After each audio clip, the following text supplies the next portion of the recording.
Folks, welcome to Everything Pro Wrestling. Everything Pro Wrestling is a show by the fans, for the fans. And I am your host, Conrad Cushman. And with me today, I have a special guest. I worked very, very hard to get this guest, so I think you need to hit the like button right now for me. I have the one and only, the internet sensation, Mr. Warren Hayes. Warren, how are you? I'm great, Conrad. Thank you so much for having me on, but I'm going to debunk something right off the bat, okay? Just so that it doesn't suddenly seem like I'm this unattainable guest, you know? Conrad and I, for the better part, I think, of a year, we've been live scheduling all sorts of stuff getting in the way. I've been trying to have him on my show, and it just worked out that I can be on his tonight, and it's been a long time. It's not like I've been ducking him or dodging him or anything. It's just like we've been trying to make this happen, and the coin flip just happened to be Conrad getting me on his first. That's all. Listen, it works. I'm happy that I've got you.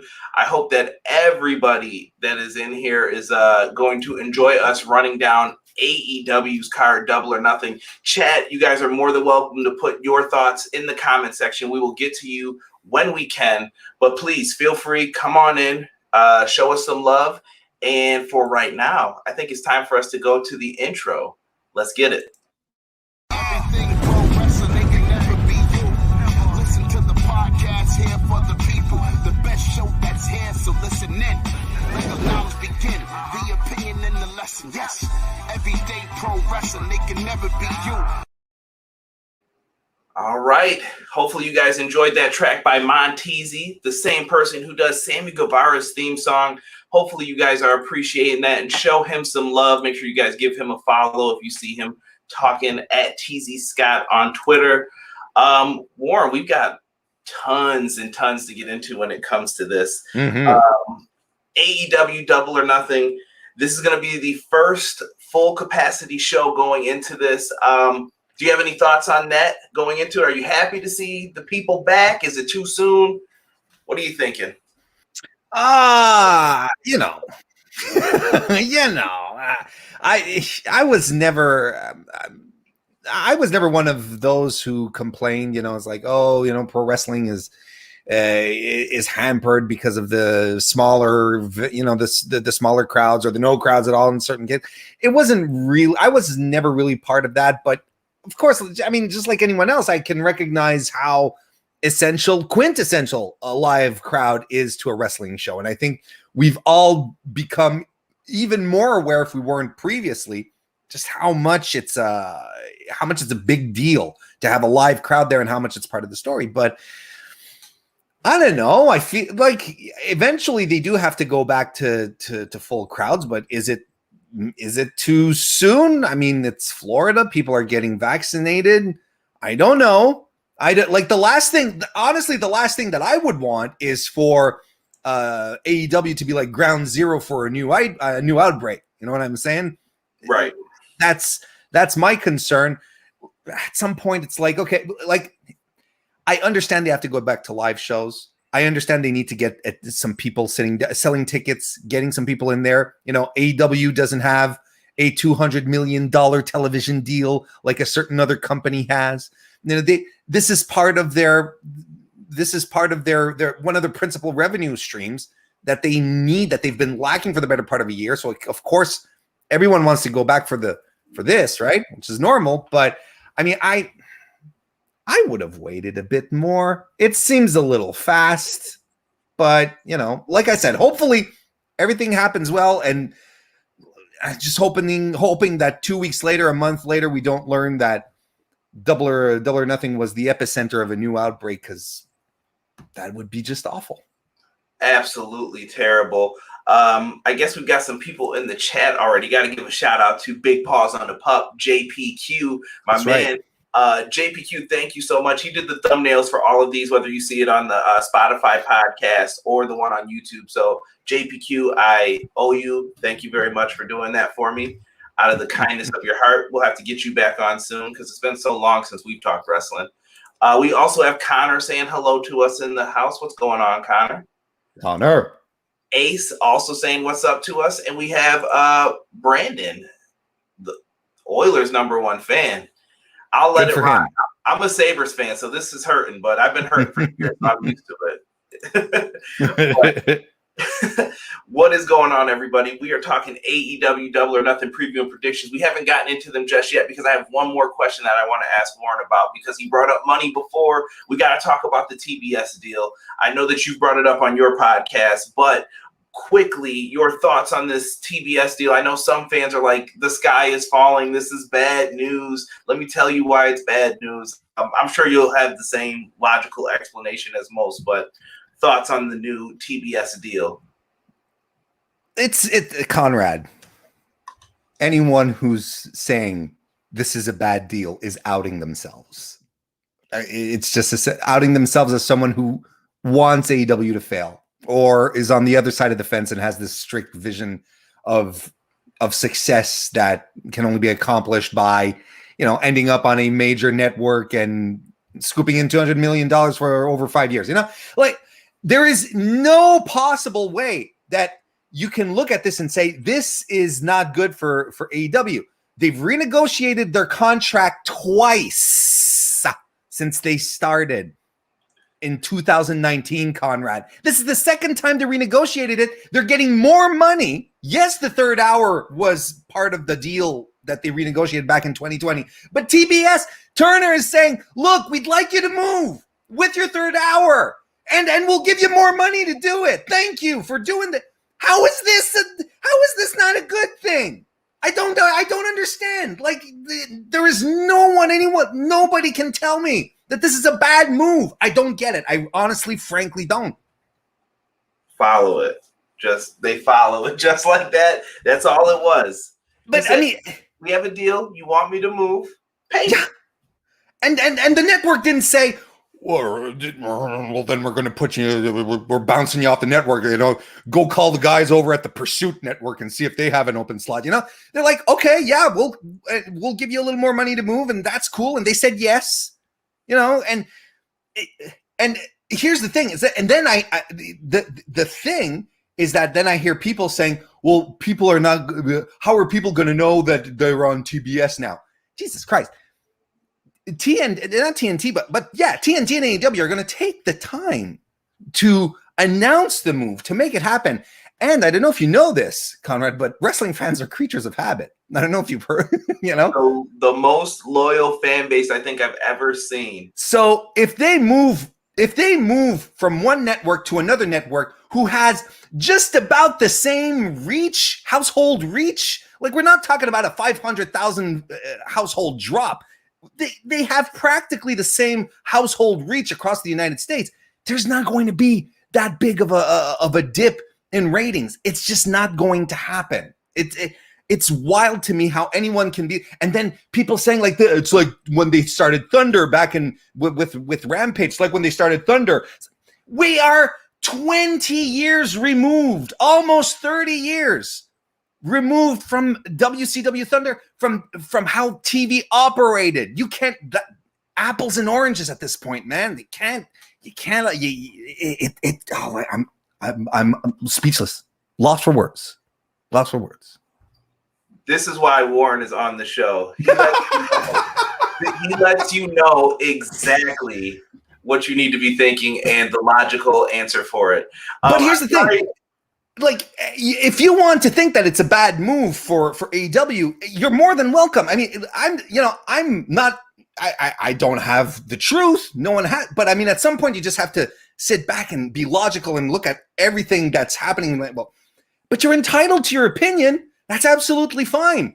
It's just, we know why you're thinking that, because I don't think anyone, even objectively, even if you're a diehard WWE guy, or a diehard Impact guy, whatever. You cannot objectively look at this deal and say, well, AEW they sure fucked up this time. No, it's impossible to say that.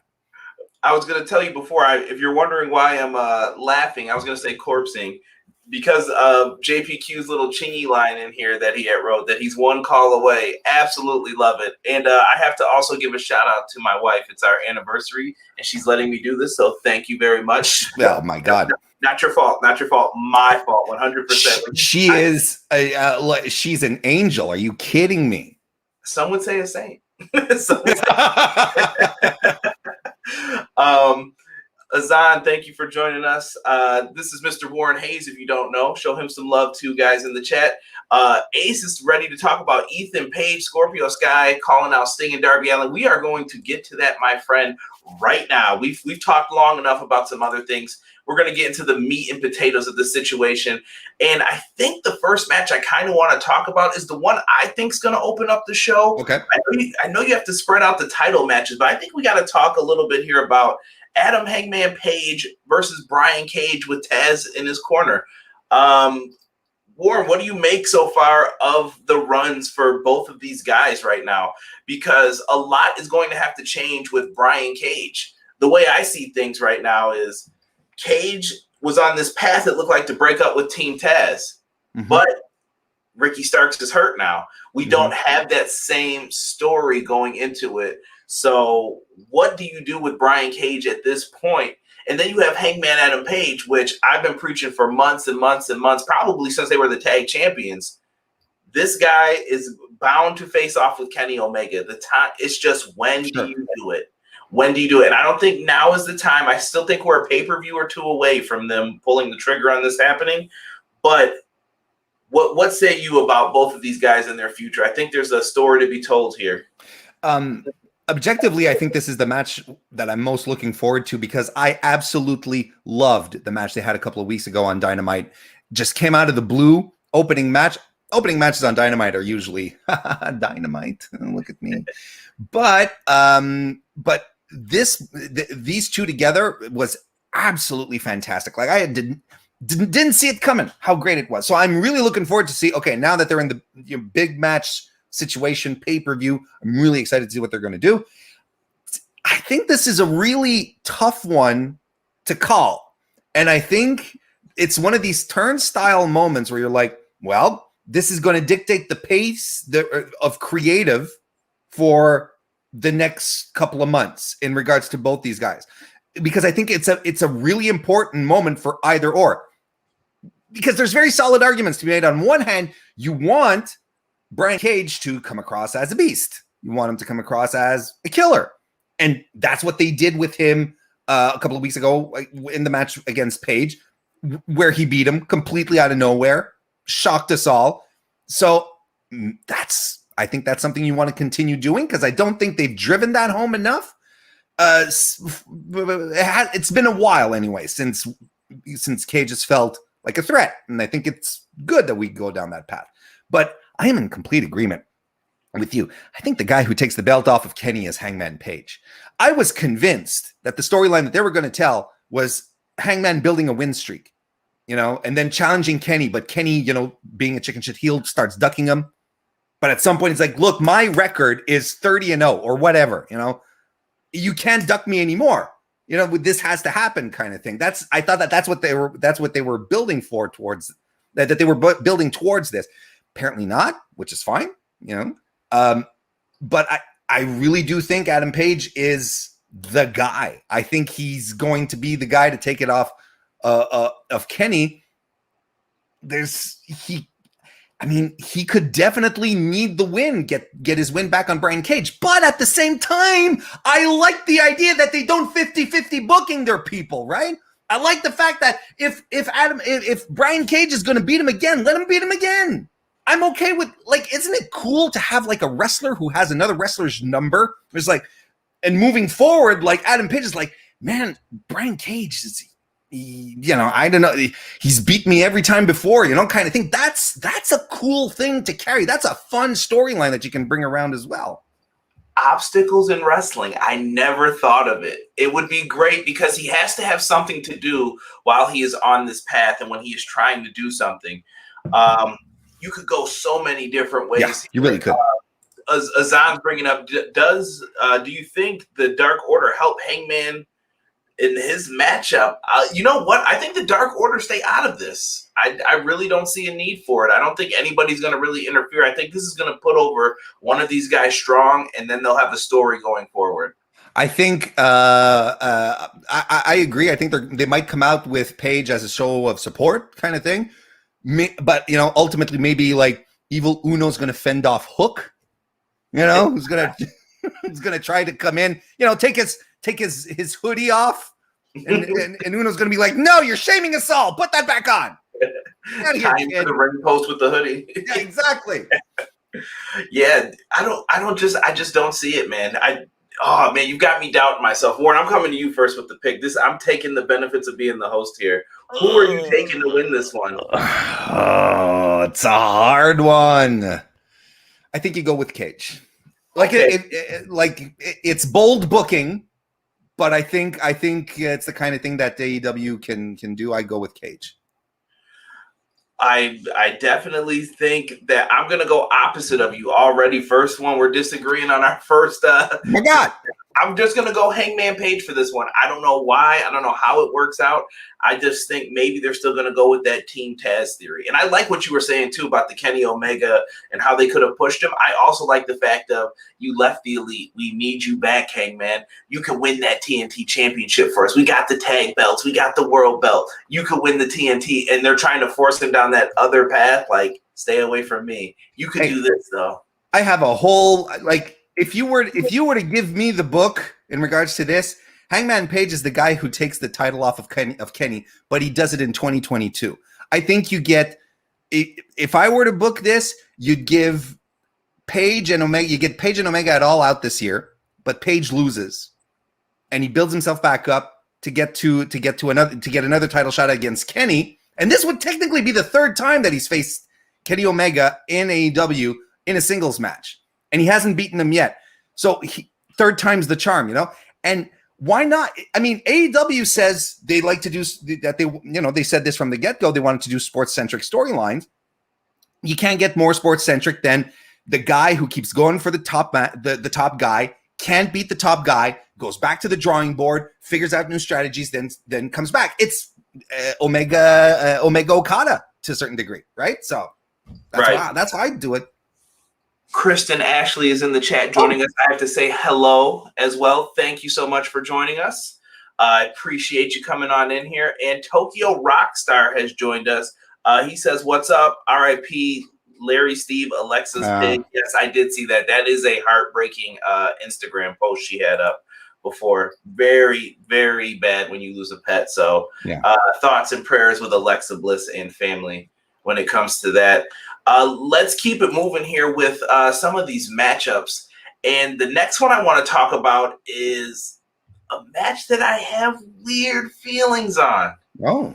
Weird feelings. It's Anthony Ogogo with the Factory versus Cody Rhodes with AA Arn Anderson. AA Arn Anderson looks like a guy I just want to hear tell stories and have cookies with. And I want to cheer for Cody in this situation, Warren. But I can't. You know why? Tell me why. He is pissing me off with this America stuff. I get what he's doing. He's trying to say, like, well, you know what? It's not a bad thing if you like America. Rally behind me. He cut that promo about his kids. He tried to get very Dusty-esque. He even said that he was going to be the American dream in this matchup. Well, I don't think it's going to work out that way. Anthony Ogogo is supposed to be the heel, and he is preaching the anti-American things. But some of the stuff, we're like, yo, I agree with you, bro. 100%. Like, we should definitely change that about America. And he's coming off like the babyface in this one. Mm-hmm. I don't know how you feel about this. That's just where I see the storyline right now. They've been doing this for a while. Is Ogogo actually going to wrestle here and show the skills? We really haven't seen him show too much of what he can do. They've just been teasing. He's got the hands. They're weapons. Warren, what are your thoughts on this one going into it? 2021, we're doing an evil foreigner gimmick in professional wrestling. It's been well documented. Cody likes his throwback wrestling, but come on, pal. Like you're going a little too far here. I completely agree. I think this was a misfire. But here, I also think that part of what's I think there's an undercurrent of how Cody has been presenting himself for months at this point, which really came to a head at that confusing promo that he cut a couple of weeks ago. It's to me it was just scattered all over the place and trying to say so much. And I think he's insufferable.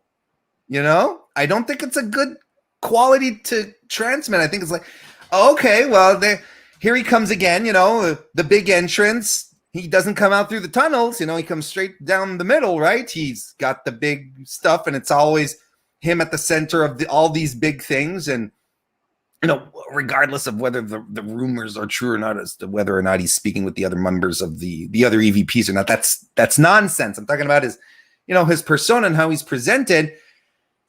Feel like, one thing that his dad had in truckloads and bucket loads was humility, right? That, despite all the bombast and, the charisma, there was always something very humble as when Dusty would take the mic. I don't think Cody has that. I think Cody doesn't present himself like that either. He doesn't present himself like his dad. He always has, he's perfectly groomed. He has the suits and everything. It's another persona, and I'm okay with that. But I think it's a little insufferable, and I think that's why it's not connecting. And I think that's why people are connecting with a Go-Go, because he's like, man, I'm just here to beat people up, and the anti-American thing, sure. But on Twitter, he tweets out a couple of weeks ago, or about a week ago, I don't know, that he called out the people who unfollowed him on Instagram because he posted a picture of him officiating the marriage of his sister and her girlfriend. And he said, look at all the losers. I lost so many followers because of it. How am I supposed to not cheer for the guy? How am I supposed to not be on this guy's side? I don't know, man. I'm completely sold on a Go-Go. And the thing here is that a Go-Go has to win, because otherwise the whole Nightmare Factory split story is, if Cody goes over here, they're doing it wrong and they're going to Nexus these guys. This is exactly what's going to happen. Because everyone got excited because QT and a bunch of new guys, and they're going to elevate the new guys. Well, this is it. This is the litmus test. Is Cody really doing what's best for business and looking towards the future and saying, we got to elevate a Go-Go. We got to elevate Comoroto. We got to elevate Solo as well. For some reason, his name had slipped my mind. But are we going to elevate all these guys, or am I going to go over? And if he goes over, I'll be the first to say it. It's going to feel very Triple H-y if he does it. I think that there's a lot to be told in this. Also going to give my quick shout outs here to Jocelyn joining us on Twitch. Thank you, Jocelyn. I appreciate you. And we also have Chad in the house. Thank you, Chad, for joining us. Appreciate you guys. When it comes to Cody, I will say this. I do like Cody for the most part. Cody does a lot of things sometimes that just aggravates me, though, when they do. And it's moments like this. He felt very politicianist, and that's probably not even a word, but he felt like he was trying to be a politician, which he says he wants to get into.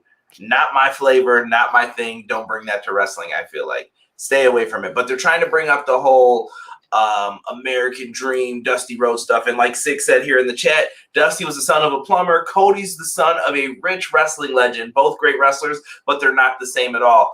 I do think Cody has something really good about him. There is a quality. I really think he wants his wrestling school to do well, that QT helps him run. Sorry, sure. We're talking out of kayfabe now for people who get mad at that stuff.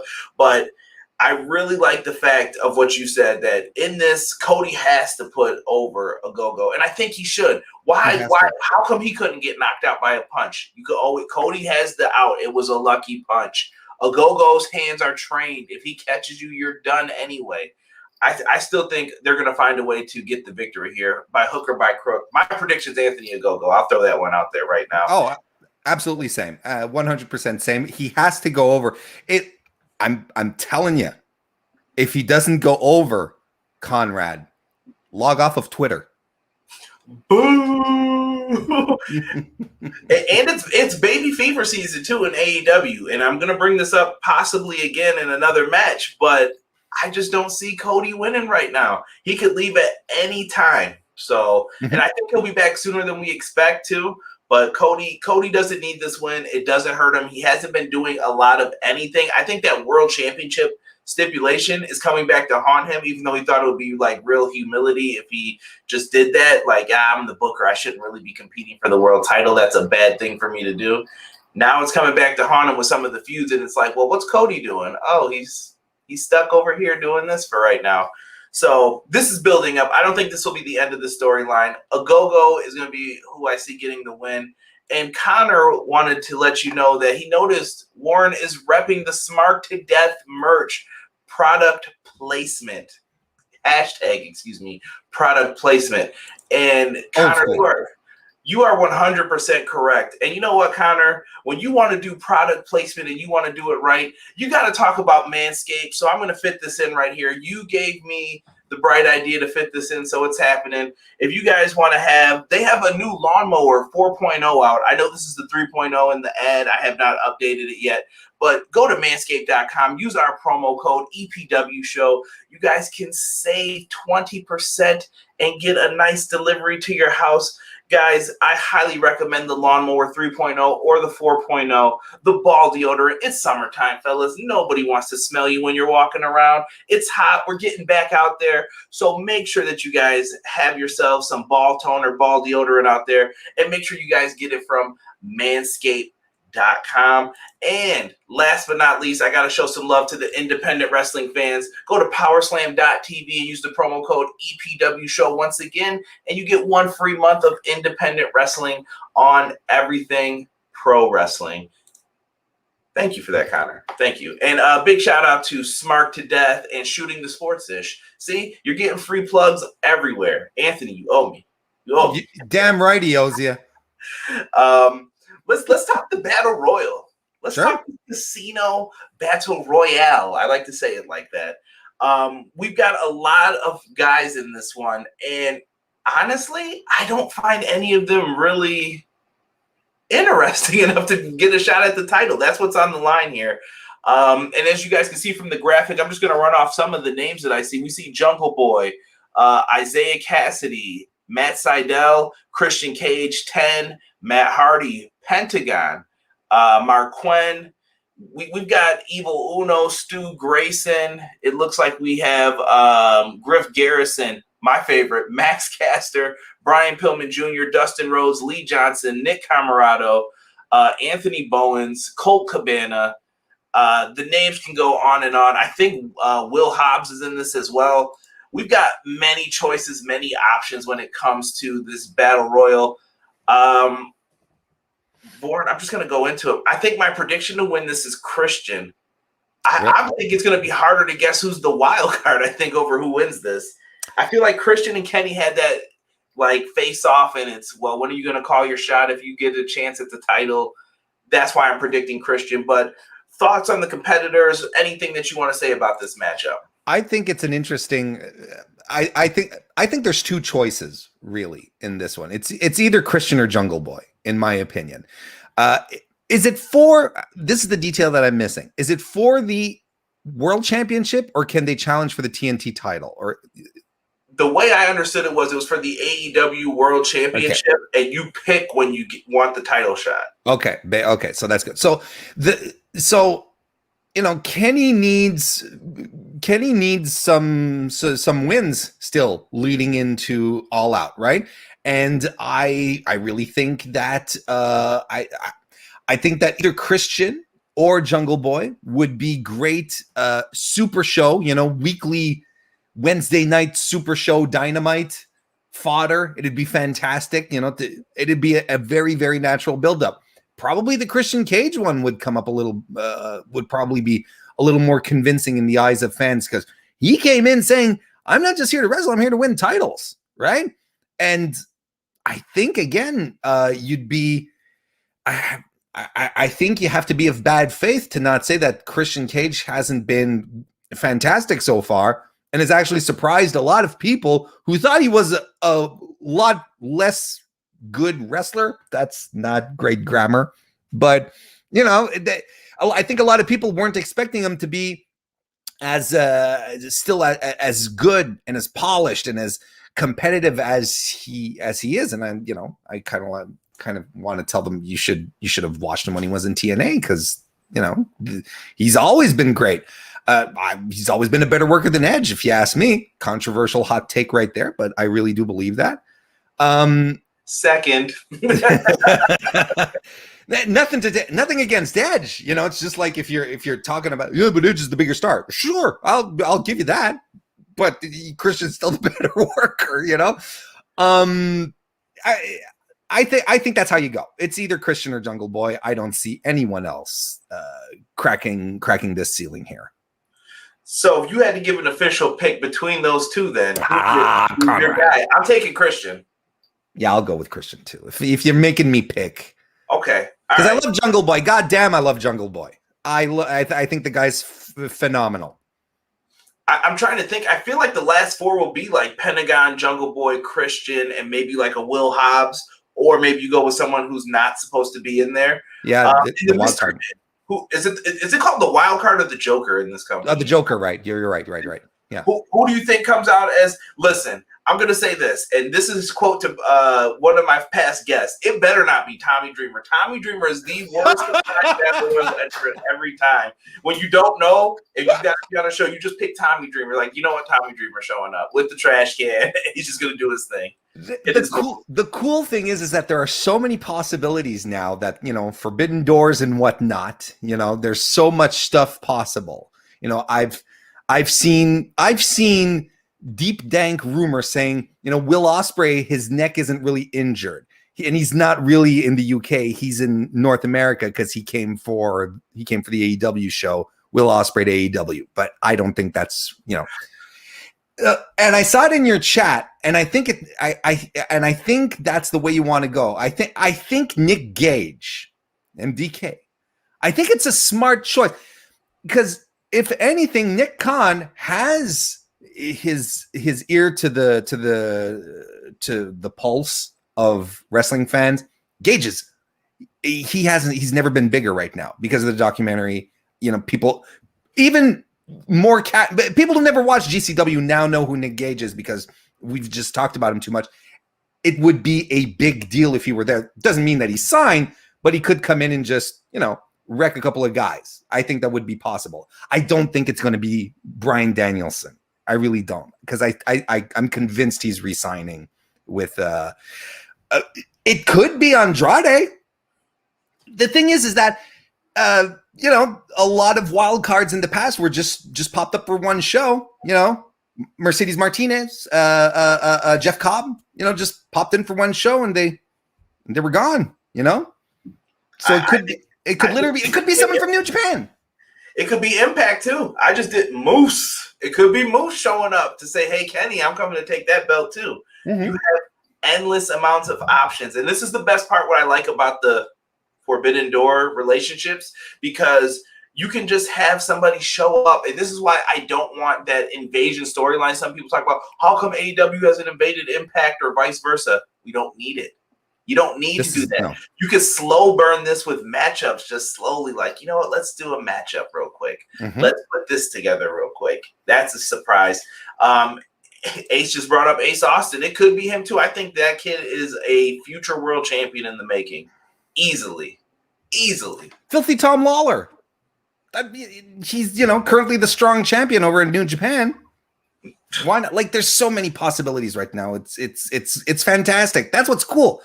Is that even the wackiest the wackiest scenarios, as long as they don't involve WWE right now, they all seem possible. They really do. I like it. Cactus has joined us. Thank you, Cactus Jack. Good evening, everyone. I appreciate you, sir. Thank you for coming on in. Let's stick with this card here. Let's get right back into it. We talked about the Battle Royal page a go for those who have missed it. Let's talk about a match that Ace wanted to talk about, since he's one of the best mods in the chat. Let's talk Sting and Darby Allin versus Scorpio Sky and Ethan Page. And right before we went on air, I saw an interesting story, Warren, with Scorpio Sky, the Someone from WWE told me you better not hurt Sting.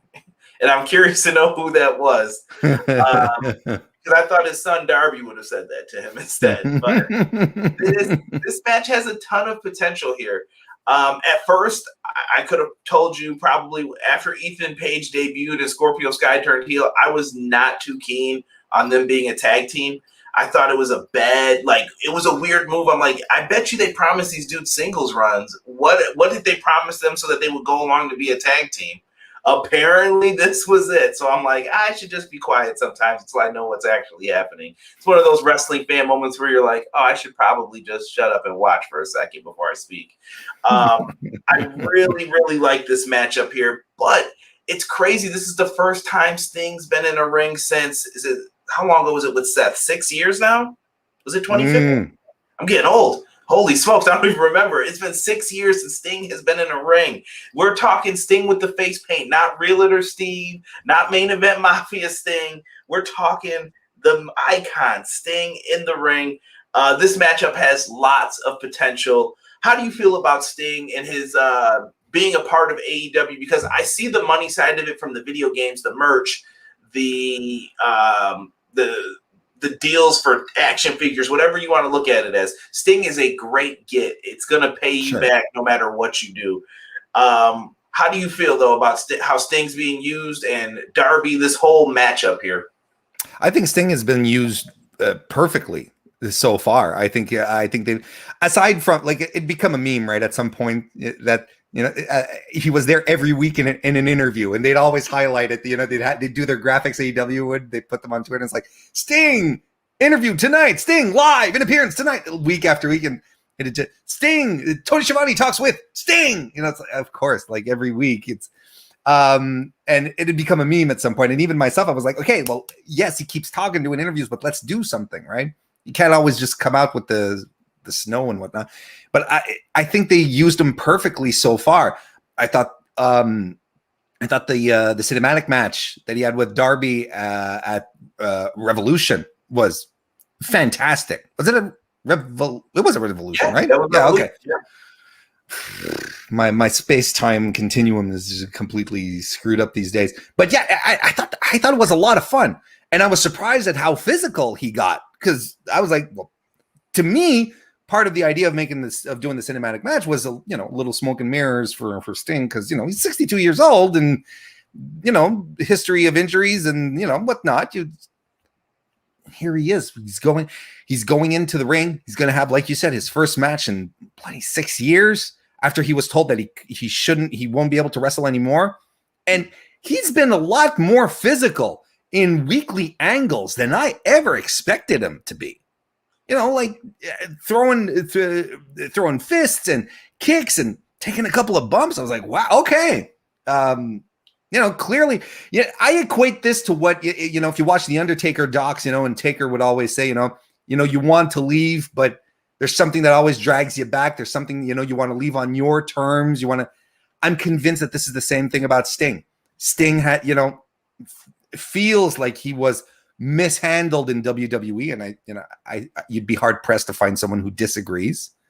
And he wants to go out on his terms. He wants to go out on a high note. Why not give him a match in this circumstance here? Tag matches, it's fantastic. I'm not saying that this is going to be his last match, but he still wants to wrestle. He still wants to contribute. He wants to go out as he feels he deserves to, and I'm okay with this. And I think they've been doing a great job, and I think they're going to do a good job covering up whatever they need to cover up. But maybe we'll all be sitting in our chairs going like, why did we think Sting needed to cover up anything? Look at him go, kind of thing. It could be that too. It could be. And Cactus is in full agreement with you about Sting's missed potential in WWE. Mm-hmm. As far as this match goes, I know that Ace had brought up in the chat that Sky and Paige are undefeated as a team. Completely understand that. But I think that the real thing for them is they got to be in the ring with Sting. Not a lot of guys of this generation are going to be able to say that. And I think this is going to be a fun tag match. I think they're going to get their stuff in. but Sting and Darby for the win here. I don't see it going any other way. Darby's one of their biggest stars. He is a future ratings draw. He's going to be in main events within the next couple of years. Mark my words. And he's already doing it now. When he was the TNT champion, those were some of the highest rated segments on the show. That's what, I was going to say. You could argue that he already is a ratings draw. Absolutely. I think the heels pick it up here. Because just for the reasons you mentioned, I think Sting and Darby are bulletproof. I think one of Sting's, I think Sting is, as much as he wants to go out on a high note, I think he also wants to, do what's best for the business, and he wants to put some new guys over. And right now, Scorpio Sky, I'm one of those who feel like he's been set to the wayside because of all the hirings that AEW has been doing. I think he's one of the guys who suffered because he was being positioned as something bigger. I think he has extremely high star potential. I think he has long-term upside, and the guy could do anything, babyface, heel. And I think he works the style that will carry him for years still. And I think Ethan Page kind of needs it, because I don't feel like Ethan Page's AEW run so far, it's in its infancy, but so far hasn't had me salivating going, ooh, he's here. It's been very, very tepid. I think both of these guys need a shot in the arm. And I'm not saying they're going to win clean, but I think they're going to win. Right. I think Ethan Page had such a great thing with the North that people missed it instantly when he was gone. And then the whole way he left, it just felt wrong how everything had happened. Hey, I'm going to tell you right now, Josh Alexander, he's looking 1,000 times better right now than Ethan Page since the split. Josh Alexander everyone is just taking notice now. It's ridiculous. He's always been good, but now that he's on his own, he's X Division champ. That amazing match that he had with El Fantasmo last Saturday. 2 Saturdays ago. Yes, that fantastic. Was great. I'm looking forward to him continuing his run too. He's been, like you said, one of the better people to watch in ring on Impact Wrestling. Oh, for sure. Since we're going to keep it going here, we talked about Sting, and Sting's kind of been intertwined with someone else that they've moved away from. But we have the new TNT champion, Miro, with that nice, beautiful belt with him, versus Lance Archer with Jake the Snake Roberts. First question for you, Lauren, is do they change the TNT title to the TBS title, or are you one of those, just call it the television title and be done with it, guys? Call it the Conan O'Brien title. Put his face right on there, right? Yeah, just put the Team Coco. Yeah. It doesn't matter. It really doesn't matter. Like, this is whatever. It's their, it's their title. It is legitimately the TV title, so, and isn't it weird, because I saw a lot of reactions like, Darby lost the title on TV. I'm like, yeah, it's kind of what the title's for, whatever they call it, it really doesn't. I don't think they're going to call it the TBS title. I think you continue calling it the TNT title. Frankly, it really doesn't matter. It really doesn't. I said this too. I'm like, Dynamite and TNT, guys, it still kind of works, even if you go to a different channel. As long as you keep the lineage, as long as you don't reset anything, I'm okay with it. Yeah, I'm with you on that. But I think this is an interesting matchup. I feel like it's so soon for Archer. Archer is another one of those guys that we look at as like the talent, and you're just like, why have they been using him the way that they have sometimes? It's been very weird. I'll let you take over from here. No, I completely agree with you. I feel like it's a little precipitous to put Lance Archer. I've been reading my thesaurus. It's a little early to put him in this situation, because I'm in complete agreement with you. He's been very oddly booked. Like he was brought in as a monster, as there's only one guy who can control him, and it's Jake Roberts, right? That was the thing. Remember those vignettes that when they were doing backyard wrestling out in the boondocks, and you had Jake Roberts in a rocking chair going, just sitting back and like some hillbilly mafia boss. It was fantastic. Like, I love that stuff. Starts cutting promos. And he's a great talent. I've heard things that AEW has something big planned for him. Like he really has something really cool coming up for him. And I don't think it involves the TNT title. I think Miro's going to hang on to it. But this is another guy, kind of like Scorpio Sky, who I feel was a little hampered by all the hirings, by all the sudden Christian is here and Sting. And then you're like, yeah, but what about you hired me too, kind of thing, you know? So I'm glad that he's in this position here because he's going to have a great match. I think, here's another hot take, I think he's an overall better wrestler than Miro is. And I think both of Miro's no slouch, but I think Archer is a better worker overall than me. I think he can do more stuff than Miro. I think he has a larger move set. But I think they're going to work very, very well together because I think Miro just wants to lunge into people. I think he wants to hurt people. You know, he wants to live up to a moniker that was given to him, but maybe he never really fulfilled, you know, being a brute, a beast. And Archer will be like, yeah, just lay into me. No big problem. Right. And I know a lot of people didn't like the Miro in the beginning, and I knew exactly what they were doing when they brought him in, though. This was you pushed the WWE guy. They were in a damned if you do, damned if you don't position, and they knew that. So they say, you know what? You're going to be with Kip so you can play video games and people will be attracted to your Twitch, slow build you up a little bit, and then you're just going to beat the hell out of him. We were all waiting for it since You're absolutely right. They knew what they were doing, and now he's starting to get it. When he was on the microphone on Dynamite, that was pure fire. I love it. He said, yeah, everybody dies, but I insist you go first. I said that was a great line. No matter what, I was like, that is the guy that I've been waiting to see come out of all of this. This is going to be an interesting one. I'm with you. I got Miro retaining here. 6XL Hookah God, thank you so much for joining. I see you throwing up the 2 sweet. I'll throw it up back. Let's see here. I think Jocelyn, this is back on he's not a U.S. wrestler. I'm guessing Ethan Page. Maybe this is going back to that, finding something that'll work with his personality, or maybe this was about. Maybe this is about a go-go. Perhaps. I mean, we're going back far at this point. It could be. She could be just catching up. Could be. Derek in the house saying, woo. Oh, yeah, when you said singing the snow, every time Derek and me call it the shaved ice. We're like, oh, it's the shaved ice coming out. Get ready. Classic. Ramble Mania Show has joined us. Thank you. PR Nightmare disrespected me as he usually does in the chat, saying, what's up, other guy? This is Mr. Warren Hayes, if you don't know. And if you guys do want to check out anything Warren does, it's in the description box below. We've got his Twitter, his Linktree, YouTube. I even have Bell the Bells in there as well. So make sure you guys check all of his content out. Warren delivers, I promise you. So make sure you guys check him out. He's going to do his plugs at the end, too. And here comes Derek with It's Dad, another thing he likes to yell when it's Sting and Darby's time. Yeah. We got people saying they think Archer could win this one.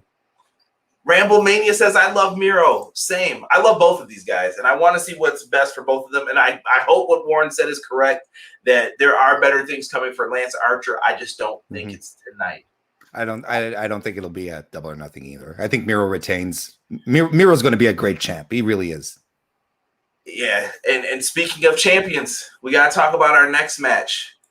We are talking about the AEW World Tag Team Champions, the shoeless Young Bucks right now. They don't have their socks right now. They don't even have their socks. Don't you feel bad for these guys? Look at that. They got all those beads. They may have to sell their headbands for money. This is bad news for them. And we still don't know who actually took the sneakers, because I heard Moxley and Kingston aren't even in possession of them anymore. So who knows where these sneakers are at this point? Eddie knew a guy. Yeah, Eddie knew a guy from around the corner. They're gone. But Moxley and Kingston, they've been coming out to Wild Thing. There's a lot of possibilities with this. At one point, I believe these two could have taken the tag team titles from the Bucks. I have flipped back and forth on this. This is one of the tougher matches, I think, to call for the night. The AEW tag team division, I have said this and I will stand by this, is the best tag team division in pro wrestling.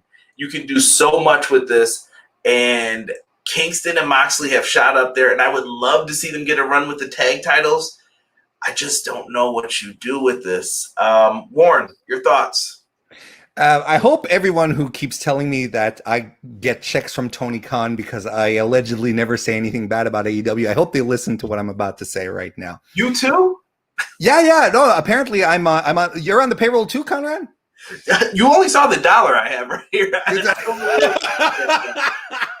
not on any payrolls. TK sent you $1 at some point. It's right there.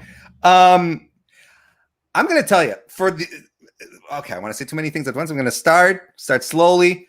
This is the one match that I don't understand and that I don't care about. I really don't. And it has nothing to do with the men involved because I love the Young Bucks.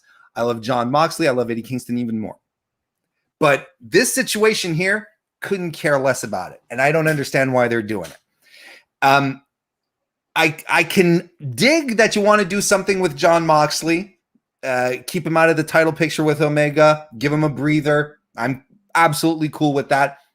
I'm super cool with John Moxley and Eddie Kingston cutting promos together and doing great stuff together. I think that's awesome. I really do.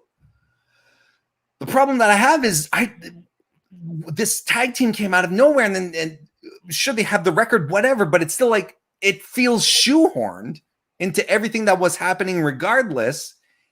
And as you said, the AEW tag team division is absolutely fantastic. And you're putting two singles guys together in a team to go challenge for the titles. And I have trouble getting behind that. There's another promotion who does that on the reg, and I call them out for it. And now they're doing it here. I'm like, why? Was there really no? There are tons of other tag teams that you could have built up to that moment. But I get it. I think it's a star power thing. It's a draw thing. But quite frankly, I have nothing on this match. It doesn't captivate me. Doesn't make me. I don't feel like the Young Bucks are going to lose the title. I don't feel like Moxley and Kingston are a threat, and they might just swerve us because of it. But I'm just not into it. I think it was a poor build. Don't think it was really fun. And it's way too out of nowhere. I don't get it. I really don't. Right. Jocelyn said, did you catch the animation shoeless at the end of BTE? Yes, I did. Actually, Tiff, who pops in here from All Elite Podcast, knows the young lady who does the animations for them. And that's absolutely cool that they stuck that in there. It's a little, did you catch it?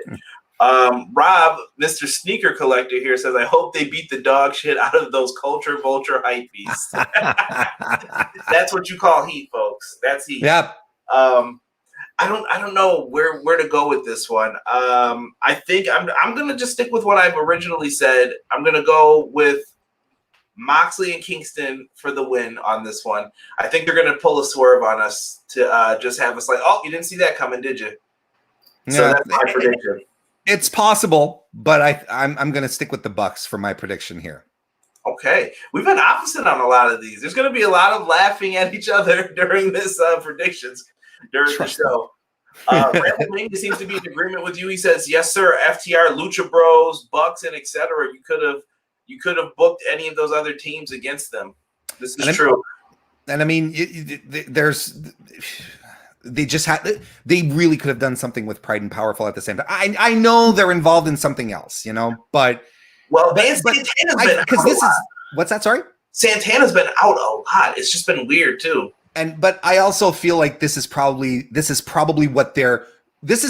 going to be the all out match. If you're asking me, if you have a heel Bucks and a baby face Santana and Ortiz, I think it gets really, really interesting. But we'll talk about Santana and Ortiz in a second. Right. And me predicting Moxley and Kingston does not mean I think they're the champs for the long term either. Oh, sure. No. I think there could be a quick bait and switch right back. But to AEW's credit, though, they don't hot potato their titles. They don't treat them like props. There is, I think that there's for all three of their titles right now, 4 titles, excuse me, I think they want to give longer reigns because I think or at least Tony Khan, whoever understands that prestige needs to be built in. You can't just say it's the most prestigious title in wrestling if you don't have the legacy to back it up. So, and I'm glad you said that, because I think we're going to go to what I believe is one of the most predictable matches on the card, and that's not always a bad thing either. No. We have the AEW Women's Champion Hikaru Shida, who is going to be celebrating her year. Is it a year?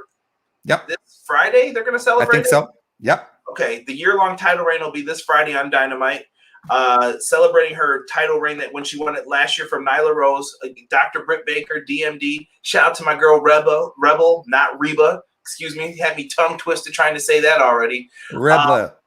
We've got a lot happening in this one, but I think there's only one foregone conclusion. It's got to be Britt Baker. Shida's title run has been respectable, but at the same time underwhelming, if that makes any type of sense to anybody. If you've been watching weekly, I think you know what I'm talking about. Like she carried through the pandemic. Things got better under her reign. Like there were times where we were like, dude, if they don't do something like with this women's division, I don't even know what to say to AEW. Like I'm looking at you like I'm angry right now. Mm-hmm. But then I swear when the new year began, everything just changed. I felt like now we're seeing solid women's matches. Now we're getting maybe 2 matches on Dynamite instead of just the one. And it's longer than 5 minutes. I appreciate that. Britt Baker's got to be the winner in this one for me. I have nothing. Warren, please take it away. Oh, there's no way that Britt Baker cannot move another month forward not having the title around her strap, around her waist.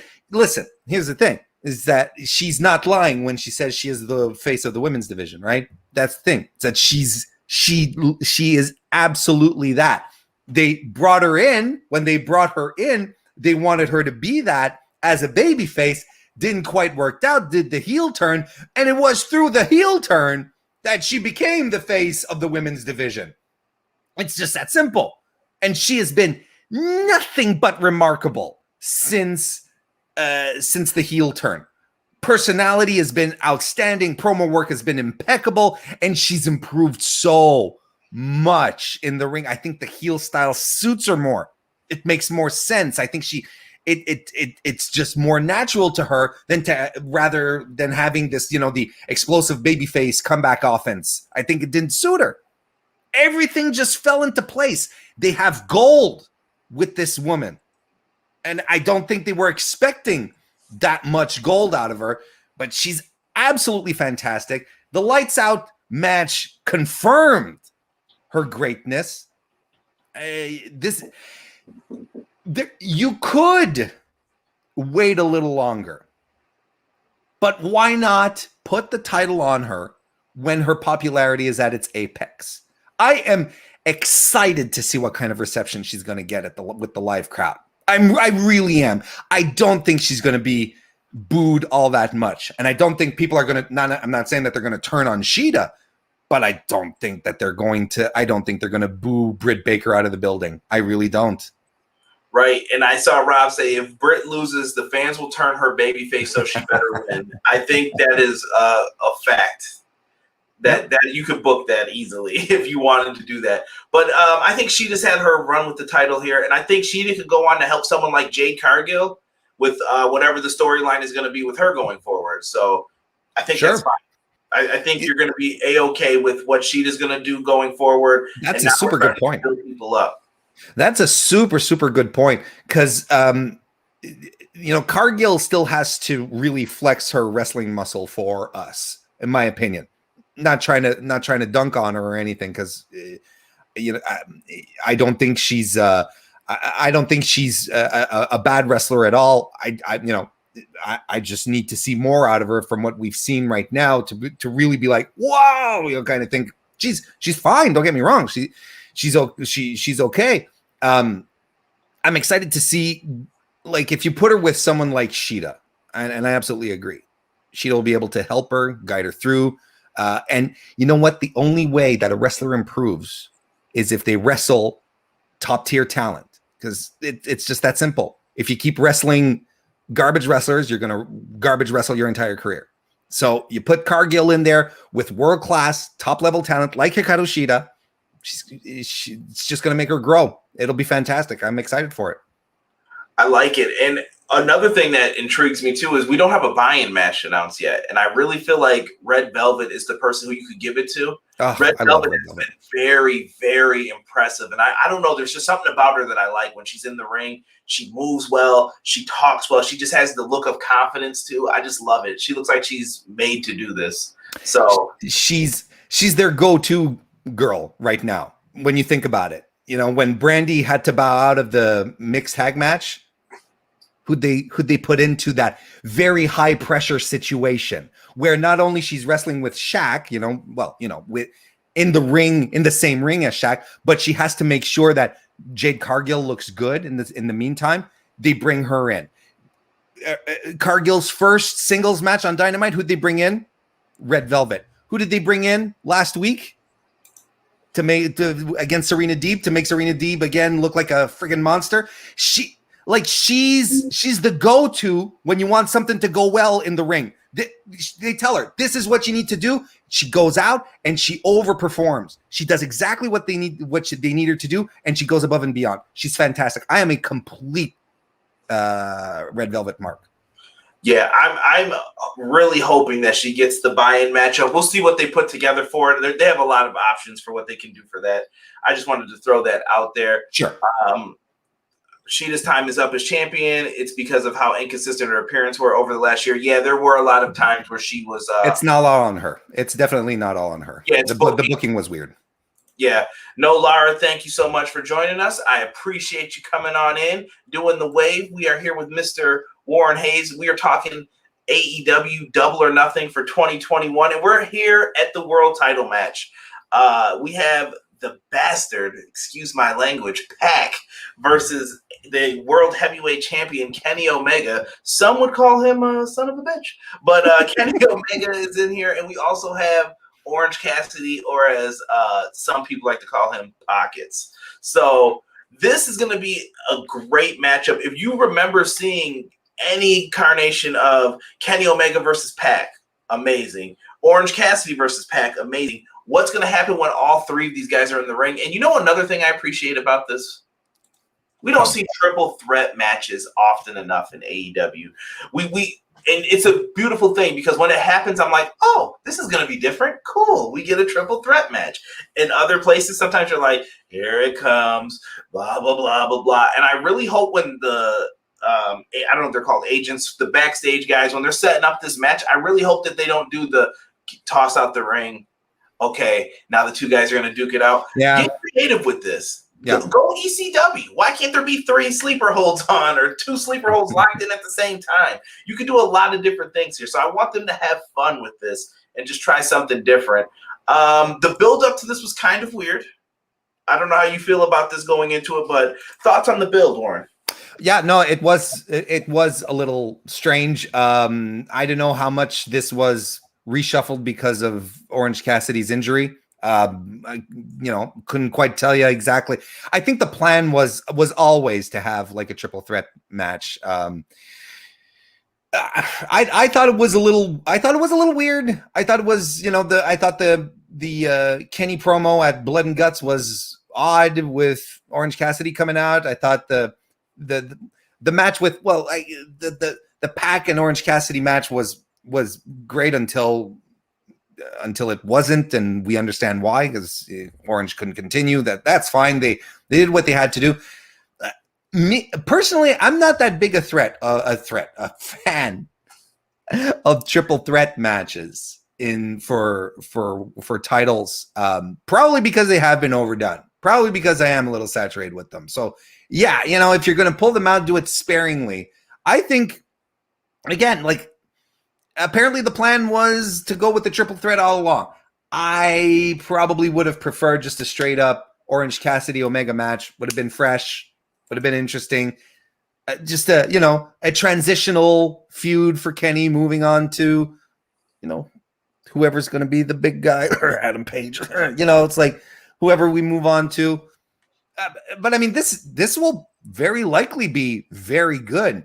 I'm just a little damp at it because I'm not a triple threat guy for titles. I'm not. I think it works when it's placed properly. Like Rob said, ECW had great 3-way dances, and there's more that you're not happy about than like that are classics to you. Sure, and that's how I view them always too with it.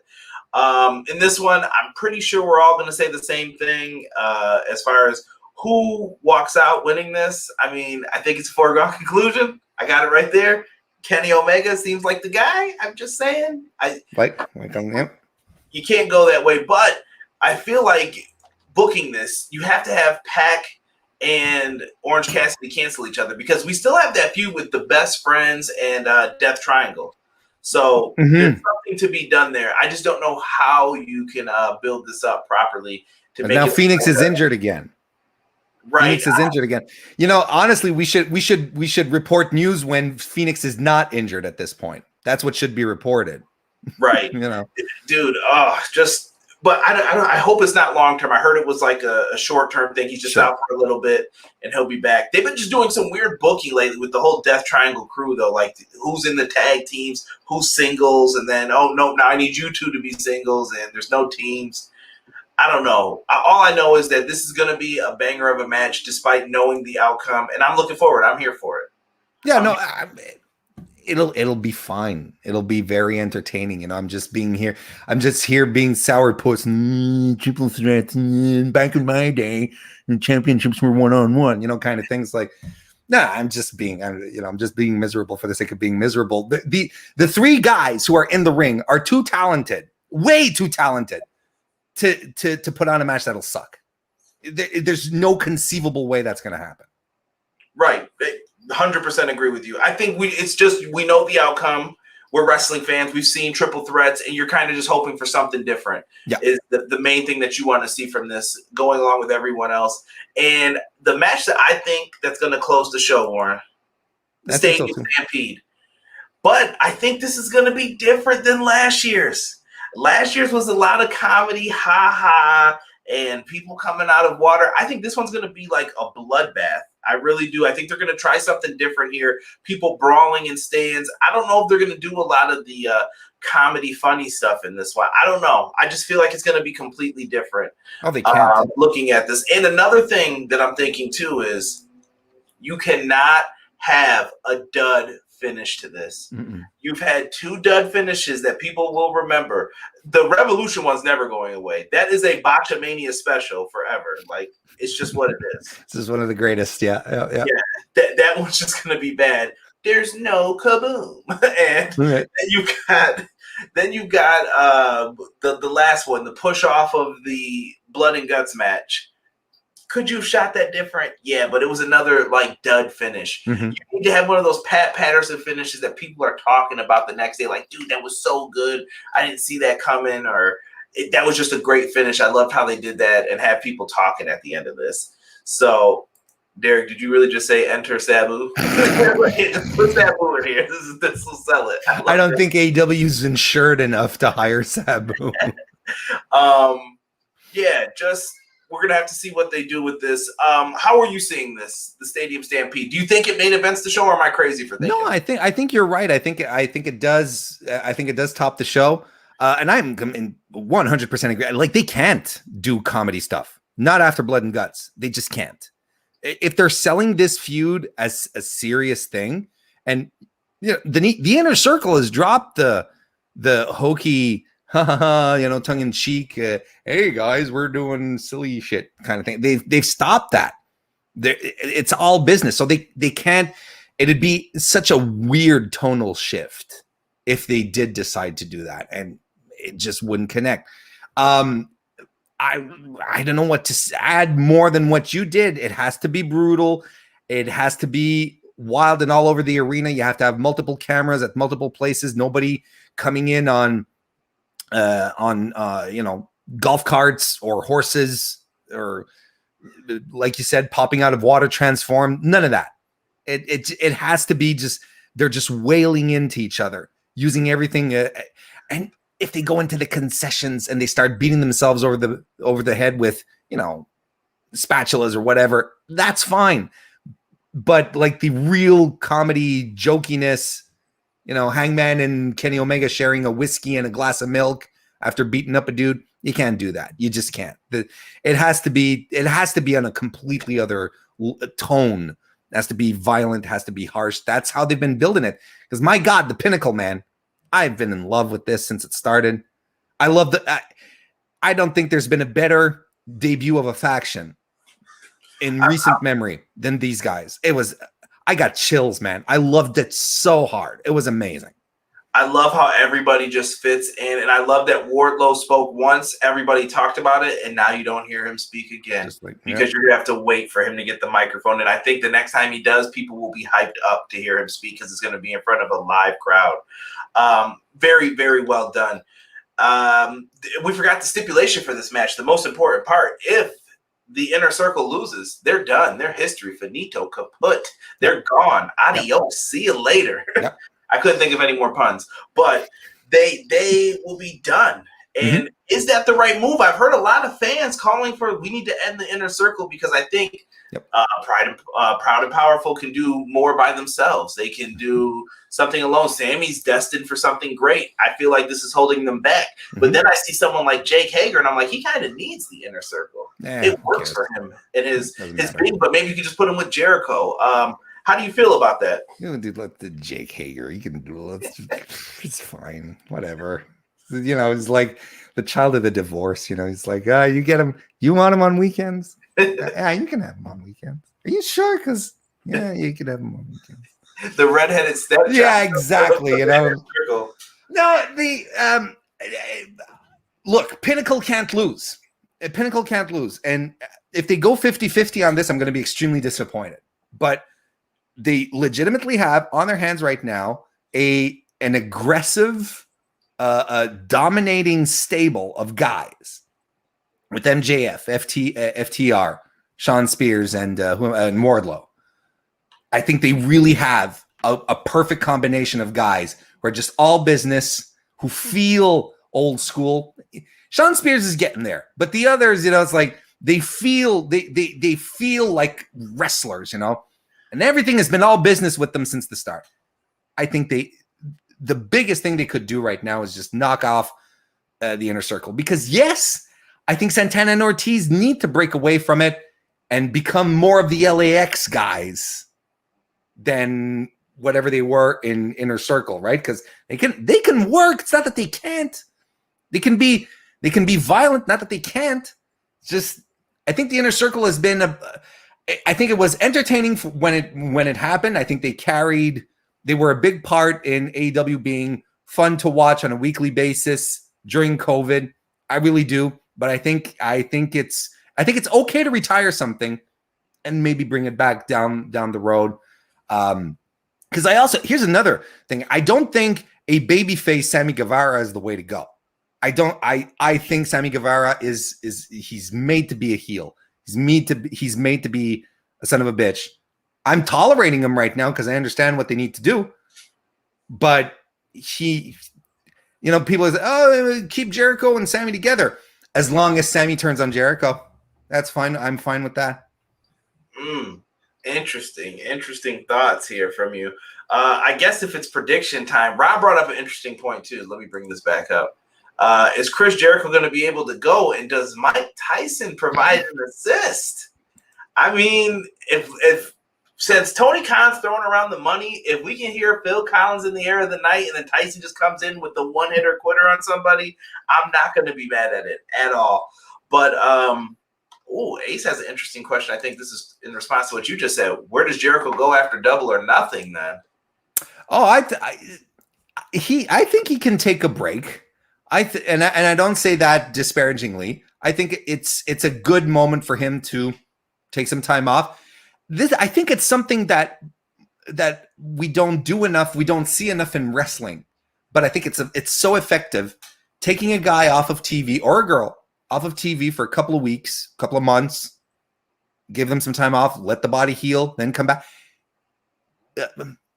Distance made there you go. You took the words right out of my mouth. And I think that's crucial. Let Jericho go away for a couple of months, and he comes back out of nowhere. People just start they go nuts. Jericho's back. It's that kind of shit is priceless. And frankly, it's something that should be done more because wrestlers really should have moments to rest their bodies, just get back on top of things. One of the reasons why WWE wrestlers, have you ever noticed when they were touring, especially WWE wrestlers, all their injuries, their nagging injuries were shoulders and elbows, and it's never like the neck, or they broke their ankle. No, it's because they're wrestling 4 or 5 nights a week, and they're lifting dudes and other ladies, and they're always doing the same motions, lifting and powerlifting, because they never get any time off. New Japan, they'll take breaks between tours so that guys can go rehabilitate, take some time off, just make sure everything stays well aligned, and then come back for more. And I'm okay with Jericho doing that. It's not as if he's been wrestling every week either. That's not the point. But, I think he can take some time off, and it'll be good for the Chris Jericho character. Plus, haven't I heard that he's going on tour with Fozzy? I keep hearing that too, but it seems like when you think he's gone, like after he fell off of the KJ Right. I thought he was gone for a little bit. Nope. A week later, he's showing back up, very poorly hidden, by the way, in that car. Kind of like this, right? Yeah. You can't see me now, Conrad. I'm super hidden right now. What have I become? Yeah, sing my song. Sing it. Kristen is in full agreement that Jericho should take some time off for sure, she says. And not wrong at all when it comes to that. I think, though, I still feel like this feud is not over yet. I'm taking the Inner Circle to get the victory here. I don't know what the end game is. I feel like Jericho has some plan in place because he seemed real giddy when he was talking about the Blood and Guts match on all the radio shows, all the podcasts that week. He was like, oh, this is just the beginning. So here, maybe this is where the Inner Circle can stay together, but what's the big blow off then? And I don't know what it is, but I do think we're leading to one more match with these guys. Maybe Really? All Out. Yeah, I don't know when they do it, but it's going to be quite interesting. So you're still sticking with the Pinnacle? Oh yeah, absolutely. And I think this shutters the feud. I think we're good. Pinnacle are winners. MJF, the gang. Period. Absolutely. Okay, interesting. And that is going to be the Double or Nothing card. We ran through it, gave our predictions. Some of you in the chat put yours out there. And for that, I am forever grateful. But don't forget, when Double or Nothing is over, you guys are going to want to come right back here onto YouTube. We are doing a review show for AEW Double or Nothing. You're getting a little preview of the thumbnail right there that's going to be happening. Shout out to Derek for telling me to pick that purple. I think it looks pretty rad, and I like it. So make sure you guys are back here checking in with us. We're going to do a review of the show, talk about everything that went down just before, and hopefully we can figure out what's happening going forward as we then begin the road towards All Out.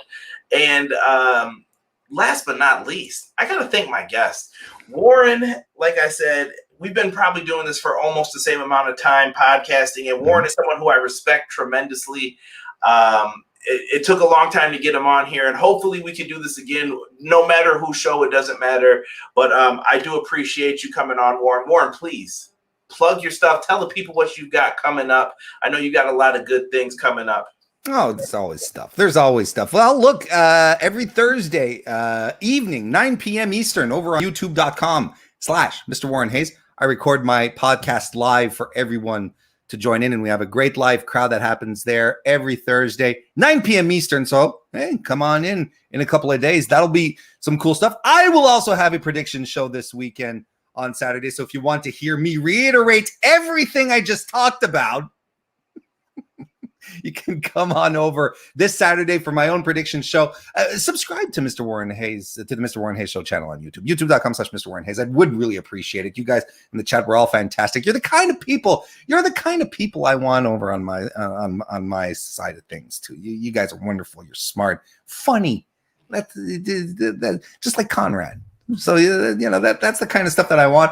And head on over to Bell to Bells as well. That's your Women's Wrestling Wire. If you'd like some thoughts, some coverage on women's wrestling, that's BELLTOBELLES.com. So head on over there. Follow us on Twitter at Bell to Bells, or you can follow me on Twitter as well Add to Mr. Warren Hayes. Rob definitely put Warren MF and we'll just say for those younger listeners, Hayes. I like it. I like it. Make sure you guys support. All of his stuff is in the description box. And I'm going to talk for a second so that way you guys can get a chance to go on over, click. I won't be mad if the numbers go down. You stayed long enough. You guys can go over, subscribe, do what you need to do to make sure you're checking out all of Warren's content. And Warren, we did have one question before that is totally unrelated to this that I wanted to squeeze in for you. Sure. What was it about? I think it had to do with the rumor of Will Ospreay and the NXT UK stuff that we saw today. Your thoughts, sir? Your thoughts? It's garbage. I don't believe it either. No, because the rumor, the story going around is that Will's injury is not as severe as it's being led on. Okay, and there's a lot. Trust me, there's a lot of conflicting stories about this. Okay, but Will, because there's a whole bunch of things happening, a whole bunch of stuff happening in New Japan, a lot of miscommunication with the Gaijin wrestlers. There's really layers to this, but the idea here is that Will Ospreay, basically all the Gaijin wrestlers were told, you can go home. This is the rumor. He said you can go, everyone can go home, but then all of it, because they canceled the Tokyo Dome shows and everything, but then they book a new series of shows. So then they tell the Gaijin you can't go anymore. A lot of Gaijin are like, well, hang on, we can't just volley back and forth. If we go, some of us are already home and we're doing quarantine, so on and so forth. So a lot of them are pissed off. And apparently, well, the conspiracy theory is that Will Ospreay was like, screw it, I'm going home anyway, going back to the UK. And the cover story is that he has a neck injury that is preventing him from wrestling. And because of that, New Japan is stripping him from the title. But the rumor is that his neck injury isn't as bad as it's said, kind of like Kazuchika Okada working with a bad back. He's working with a bad neck, but not the kind of neck injury that would keep you out of the ring kind of thing. But Ospreay today put out a picture of an x-ray of his neck, and it's not looking good. I've heard things that we're wondering if it's career threatening. So there's a lot of stuff going on, but I can promise one thing from my gut instinct. I'll be, and this is just instinct, just pure instinct. If WWE sign Will Ospreay, they are not putting him on the UK brand. That is their under brand, and shame, because it is a quality wrestling show. Okay, I'm not saying this because the talent sucks, because they have Walter putting out matches of the year for the company in that brand for 2 consecutive years. He's had the best match that WWE's produced. He's done it himself.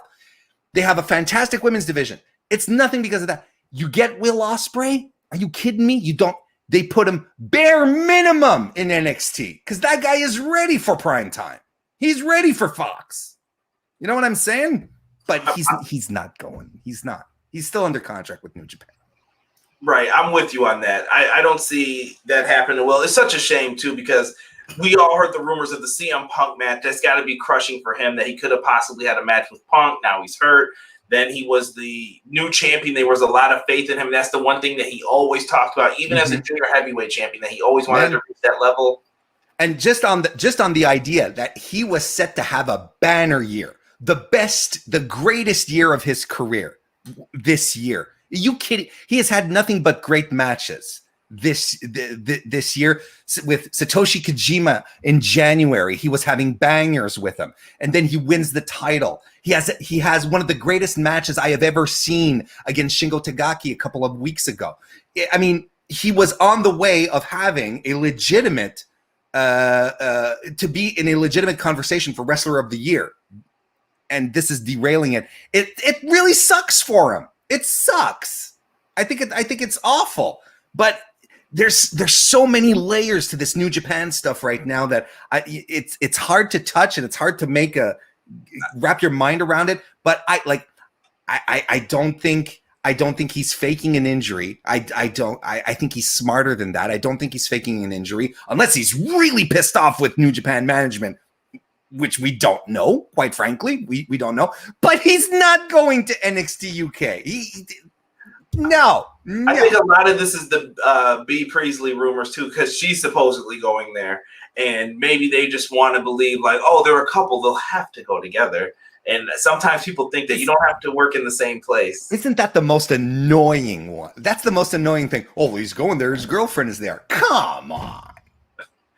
There's money to be made out here. And Rob throws in what'll probably be the last little bit of a question concerning this. You think they throw the bank at Ospreay to get Punk back in? I don't think WWE cares enough about CM Punk. I think, like most of us, I'm over it. Punk's one of my favorite wrestlers, and you guys know that. But I'm over the whole, when CM Punk comes back, I will jump out of my seat and I will be happy. Until it happens, I'm done with the rumors. I'm done with the speculation. And WWE exists inside its own bubble, right? So it does, even if it would be a dream match, CM Punk and Will Ospreay, it's not a WWE match. It's Vince is no longer a promoter. If we were talking to 1987 Vince McMahon, maybe he'd be like, "Yeah, let's pull some strings together, pal. Let's call this Ospreay kid and Punk, and let's make this happen inside a WWF ring, and we'll sell out the Garden," kind of thing. But now he doesn't care about that. He cares about his stars, his own bubble. It's not a match made in WWE, so he's not going to touch it. He doesn't give a shit. He really doesn't.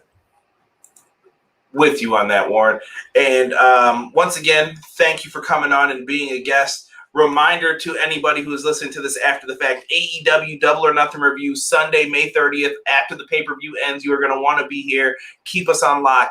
Make sure you check out my good friend, Mr. Warren Hayes, and all of this stuff in the link description. No matter where you're listening, all the links will be in there. Make sure you show him some love. I would definitely appreciate that. And for everything else and everything pro wrestling and Mr. Warren Hayes, we are out. Enjoy your evening, everyone, and we'll see you Sunday. Peace.